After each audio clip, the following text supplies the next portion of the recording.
Hi, my name is Vance Powell. We're here at Sputnik Sound in Nashville, Tennessee. I have been blessed to be working with some of the best artists on the planet. Chris Stapleton, Buddy Guy, Jack White. We've had the Raconteurs, Fish, and the old 97s.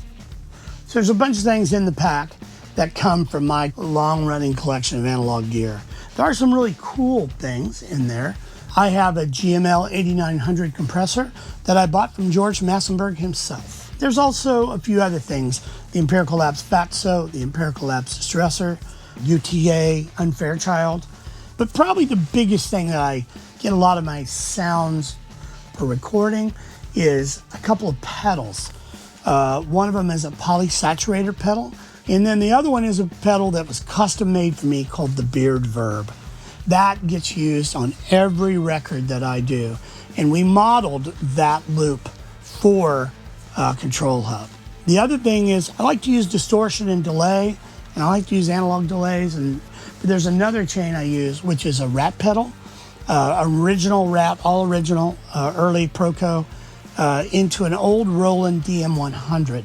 Beautiful sounding analog delay that I use for a little bit of space in drums and sometimes in keyboards and guitars, sometimes in vocals.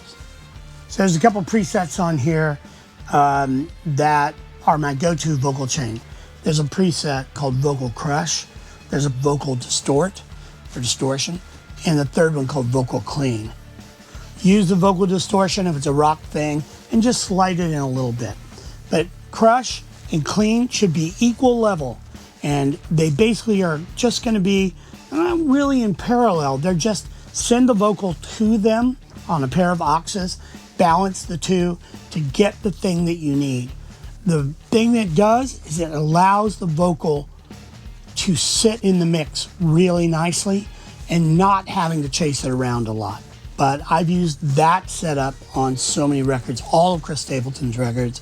Use it in Jack White's records back in the analog days with actual analog gear, and everything I've done for the last 15 years. I hope everyone likes this expansion pack. These are some of my favorite sounds and presets that I use every day in mixing. And you know, if you can't have an SSL 6000, yeah, check out mine. It's pretty cool.